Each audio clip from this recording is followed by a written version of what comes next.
Hello, tribe. How is everybody today?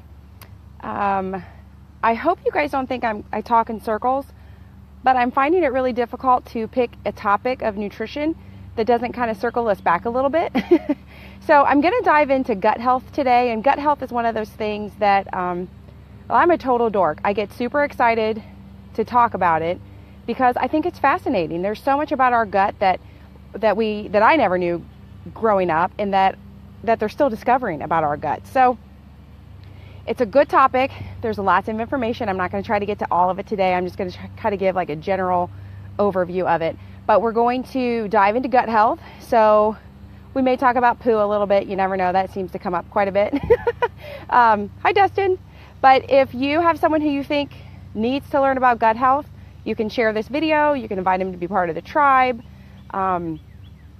If they're human and they eat, they need to know about gut health. So this is one of those topics where I have some notes because I don't want to screw anything up. Hi, Krista, because there are some big words. Hi, Cheryl. There's big words involving gut health, but there's simple concepts. But so my first question to all of you, and plus I'm outside today because it's too pretty to be inside, but it does seem to be a bug of some sort over here. So if it lands on my face, try not to laugh.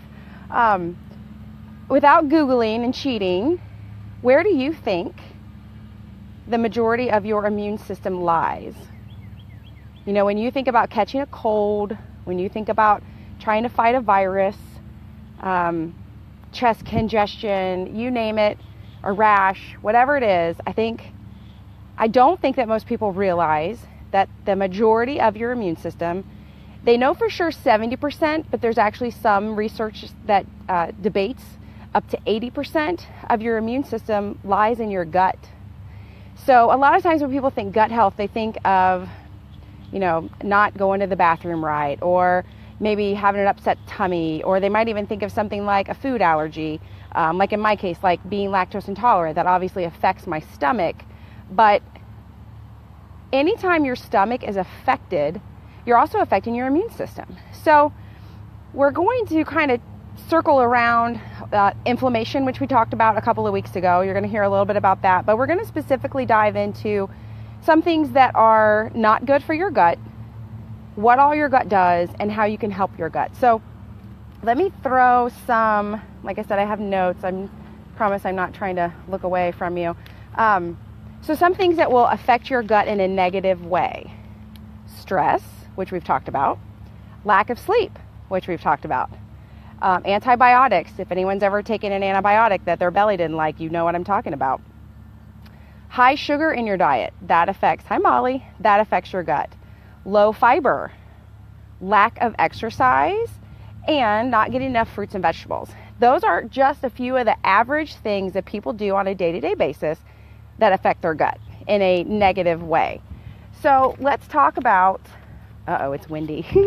Let's talk about how important your gut is. You know, like I said, a lot of people think of belly issues, but gut health, when you have an imbalance of the bacteria that live in your gut, and I know a lot of times when people hear the word bacteria, they think, ooh, germs, gross, nasty. There are good bacteria, and you're made of it, and you need it. Hi, Laura. So not all bacteria is bad, but when there is an imbalance of the bacteria in your gut, that's when you start seeing things like depression, arthritis, cancer symptoms, like really big important issues, not just diarrhea or a bellyache or, you know, heartburn, that kind of thing. I'm talking like serious problems, and like I said, that relates back to that inflammation conversation. So a little trivia for you. Your gut has, and again, they're learning more and more about our guts all the time. Part of that has to do with the fact of cancer research. It's leading them a lot to the direction of people's gut health. But there are more than 5,000 species of bacteria that live inside your gut. And you've got to think, when I'm saying gut, I'm just not talking about your stomach. I'm talking about your intestines too. Like basically, once it gets past the stomach acid and it's in your stomach or your gut, and then it goes into your large and small intestines. So something that I always thought was kind of freaky too is we actually have more bacterial or microbes. Like we are made of more microbes than we are of actual human cells. So there's actually 10 times more microbes bacteria basically, in your body that you are made of, that are working for you and with you, than actual human cells. So that equates to about 100 trillion microbes that our bodies are made of, which I just think that's so crazy when you think about it, because if that spider lands on my face, I'm going to freak out, but I'm probably dirtier than he is. So really, when you think of the bacteria for your gut, you've got good, bad, but the most important part of all that is that it be balanced. So your gut bacteria acts as basically the gatekeeper to your bloodstream, because anything that you ingest that goes into your gut, if you have what they call leaky gut, which is basically where the lining of your gut has some holes in it from low fiber, high sugar, high inflammation, lack of sleep, you have little tiny permeable holes in your gut that bacteria can leak out and get into your bloodstream, and that is a big, big red flag. So, what can we do to help with our gut health? Well, obviously, the general thing that I just rattled off: get more sleep, control your stress levels, eat more fruits and vegetables, play in the dirt. Don't be afraid of playing in the dirt. Now, be selective. I'm not saying go out to the mud puddle that's next to the barn that maybe the cows have been in, but I just remember my grandparents would pick something right out of the garden, wipe it off with their shirt, and eat it.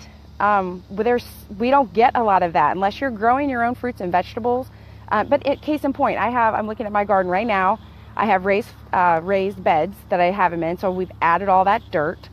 I've added, the garden soil. I've fertilized it, so it's not even the same dirt that Grandpa was growing in, right? Like, I'm not getting all the same earth, basically, that we can get and we can handle and that can actually help us. So things like upping your nutrition, playing in the dirt, getting exercise, getting plenty of fiber, and that's basically where the fruits and vegetable idea comes from. There's tons of fiber in fruits and vegetables, and I'm not talking about the canned kind.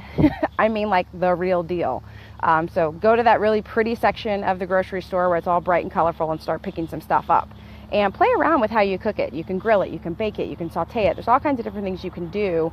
I think there's a lot of us, and myself included, for a long time there were vegetables that I didn't like, I thought, because maybe I'd had them prepared one way. And then as an adult, I got brave and tried them a different way, and who knew? I really did like them. So spread your horizons in the land of food and try some new things. So those are the typical day-to-day things you can do to help with your gut health. However, if you already have a situation on your hands with some permeable spots in your gut, which most of us do, some of us more extreme than the others, again, depending on what kind of medication maybe you've had to take, how bad your diet has been in the past. Oh, bye, Molly. We'll catch you later. There's just so many things that can affect it. But the one thing I want to talk about today is something that I incorporated a couple of years ago, and that's probiotics. So I dabbled with the idea of probiotics maybe 4 or 5 years ago, because like I've said before, I'm lactose intolerant. So, a lot of times you hear, oh, eat your yogurt, get your probiotics. Kinda, you can get some from that. A lot of that is marketing as well. Like I just said, high sugar is bad for you. A lot of those probiotic yogurts have lots of sugar added or fruit added to up the sugar. So I'm not saying that you can't get some probiotics from that, but it's not really your best option. I actually had a bad experience where I was given an antibiotic, and I jokingly said, I feel like I'm passing some stomach lining out, and it turned out to be the real thing. Like, it was literally eating my stomach away. Long story short, I got a pharmaceutical probiotic from the hospital at the time, and it's amazing how quickly it helps, how quickly it starts to fix your body. Our bodies are amazing, and they want to be healthy, they want to be balanced, and so it was amazing what happened. So I guess I didn't really experiment with them. I was kind of thrown into it on that one.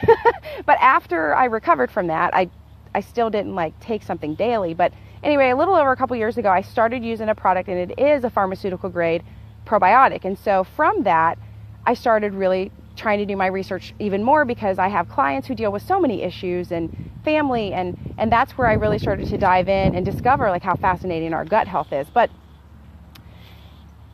at first I wasn't sure that probiotics were all that in a bag of chips. I didn't know. I mean, I don't know. I'm kind of skeptical about stuff, I guess, and you kind of have to prove it to me. And yeah, I know getting fixed the first time didn't prove it to me. But really what happens when you take a probiotic, it's got to be a strong little sucker, because it has to get through your body and into your gut. And we as humans have so many built-in safety mechanisms to keep things out. So when you ingest the probiotic, it's first, like right there in your saliva, it's already getting, attacked, and it's going to start, the capsule or whatever is actually going to start opening up. It's going to start going down your esophagus. The digestion process is going to start happening, and so it's going to start getting absorbed. And really the first challenge that it has is to get past your stomach acid. And there are two specific strains of probiotics, which again, if you run up to like the Walgreens or the CVS and you just grab a probiotic, it's most likely only going to be one strain, which yes, that's better than nothing, but for long-term health, that's sort of more of like a Band-Aid versus something that you could do for long-term health. So in particular, and I hope I don't totally chop these, I'm not actually a medical person, and I don't know, I just pronounce them the way I think they're supposed to be, but bifidobacteria, probably messed that one up, and lactobacillus are two probiotics that are very well known to be bile and stomach acid tolerant, which means they can actually get past that point. They then together, when they are present together in the stomach, they actually help each other grow. And you want that. You want that bacteria to multiply and grow. You want that bacteria to set up shop inside your stomach. Because basically, once it gets past that lining, a probiotic's job is to overwhelm the bad bacteria. And that's not a one-day type situation, depending on where you are in your health. But it's basically going to, and it sounds so weird, but imagine these little probiotics are going in and they look over in their corner like, oh, there's a bad guy.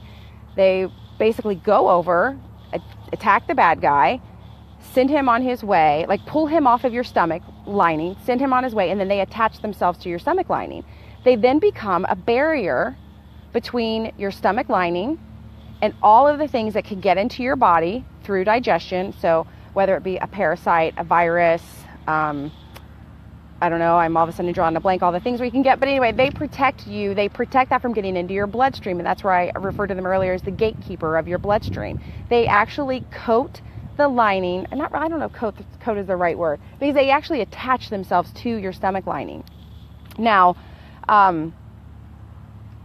once they attach themselves to the lining, your immune system, hi Leah, your immune system gets a huge boost in the right direction. Because right then and there, automatically, any kind of parasites or viruses that are floating around or maybe have made their way in, they cannot get into your bloodstream through your gut. I'm not saying there's not other ways that bacteria and things like that can get to you, but this is the biggest way. Remember, 70 to possibly 80% of your immune system is in your gut.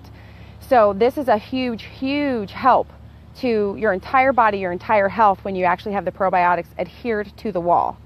Now, probiotics will live in your system. They are bacteria. They are good. They cannot live forever.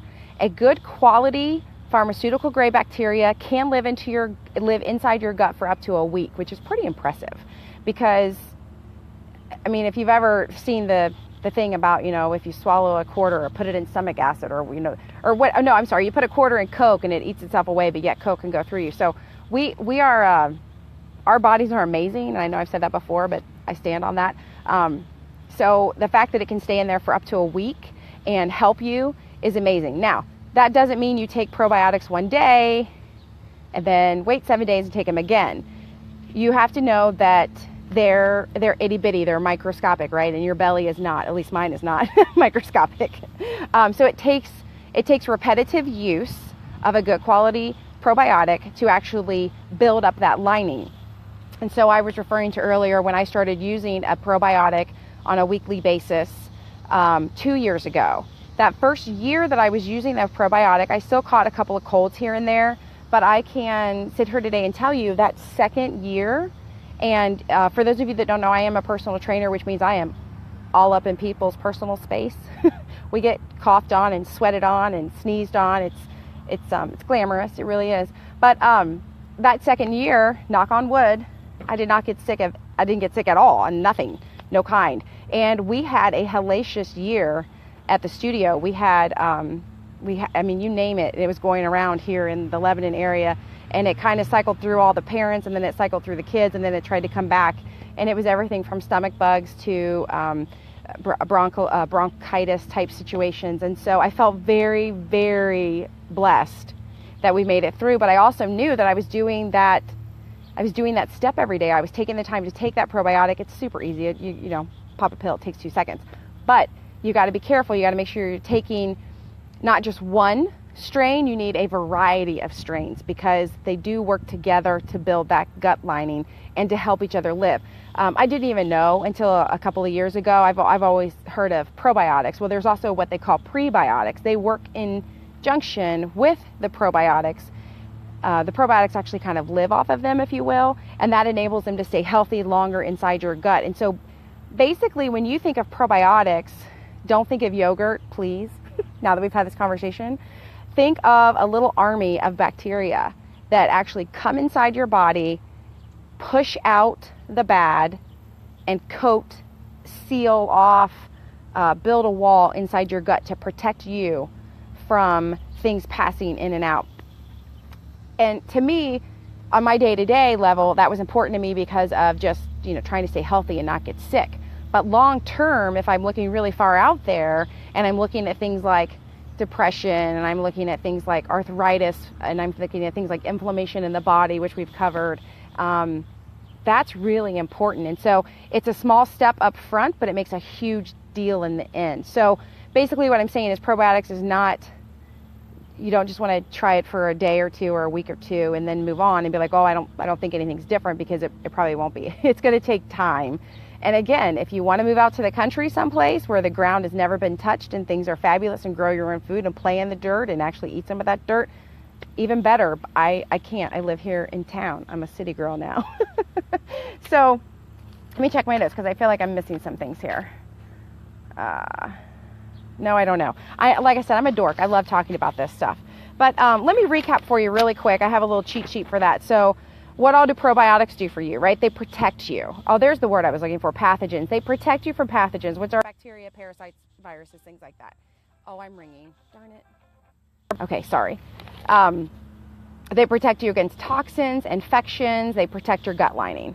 They actually help with the absorption of things like vitamin B12. And if you've ever done any research about the B vitamins, they're very important to our bodies, and we don't get them a lot through our food as much as we used to. So maybe we could talk about that one day. They also help you absorb things like iron and magnesium. I'm a huge fan of magnesium. That's a whole other video on its own. And as far as like glucose absorption, have you ever heard of the word diabetes? Fatty acids. They actually help to produce in the body vitamin K12. K12. I just totally made that up. Vitamin K2, enzymes, and some other B vitamins, not the B12, but some of the other B vitamins. And as far as like functioning, like helping your body function, they help you with, obviously, like I talked about, going to the bathroom. You know, I jokingly refer to probiotics, especially the first week or two that someone is taking a probiotic, is kind of like Drano for the gut. Yes, I realize once it's in there, it does more than just that, but that is typically what people notice the first week or two, is that they didn't even know all that was in them to get out, if you know what I'm saying. So keep that in mind. It helps, obviously, like I was saying, with your immune function. It helps with the creation of bile, which is super important for digestion, and as well as gosh, bile is a whole other video too. That's another big topic too, but I won't go into all that. But basically, the biggest thing to take away from this is that it is the gatekeeper. The probiotics can act as a gatekeeper, and yes, you can get probiotics naturally through some foods, but it's 2017 and our food supply here in America has basically been tainted. So you're better off to try to get yourself a pharmaceutical grade probiotic and take it daily. And I know people, I mentioned a pharmaceutical grade once before, and someone asked me the difference, so I will just cover that really quickly before I hop off here. There are 3 grades of dietary supplements in the world, and probiotics does fall under that category. The first one is for animals. So it's basically stock grade or farm grade type thing. So it's what they would give to the chickens and the cows and stuff like that. Then there's what they call store grade, which is what you're going to run into when you head to some place like your local pharmacy or your big grocery store, that kind of thing. And then there's pharmaceutical grade, which is what you're going to have to search out a little bit better. There are It doesn't mean that you have to get it at the pharmacy. It means that it's held to a standard. And basically the standards there are store grade is held to be, required to be 20% pure, which means 80% of it doesn't. And when you're looking at something like a probiotic, what that equates to is that up to 80% of the probiotics could already be defunct or dead, which that's kind of a waste of money. Whereas pharmaceutical grades are required to be 99% pure. So when you think about that, when you're popping that pill and you know the biggest thing is it has to get past your stomach lining, the more the merrier, because you're probably going to lose some anyway, no matter what grade you're using, right? So you might as well have the nicer one that actually gets in there. Hi, Hannah. So I know this is a lot of information. And like I said, it could go into lots of different directions, but the biggest thing to take away from this is on your own right now today to help your gut health, get more sleep. Go back to our inflammation video and start thinking about those anti-inflammatory foods that we talked about. Up your fiber, lower your sugar, get more exercise, lots of fruits and vegetables. Those are things you can do right now. The other thing is you could start using a probiotic, and that is obviously the realm that I'm most familiar with and have done the most research on, and that's the one that's made the biggest difference for me. But just remember, when you're thinking gut health, we all want to poo, and we want to poo good, but your gut does so much more than that. Your immune system lives in there. Your blood system is affected by what comes and goes through your gut. And I forget, there's some crazy statistic. If I can find it, I'll share it in the comments later. But there's an extraordinary amount of Americans who suffer with some form of digestive issue caused from like a leaky gut situation, which is causing tons of problems. It starts in the gut, but it goes everywhere else. So anyway, I love talking about this. I hope you got some information out of it. I hope you enjoyed it. If you have questions, just let me know. Again, I know this is sort of a private topic, so if you want to send me a messenger, that's great. If you want to comment here on the video, I'm good with that too. If you know anybody that has some stomach issues, you might want to share this with them. If you know anybody that has some inflammatory issues, you might want to share this with them as well.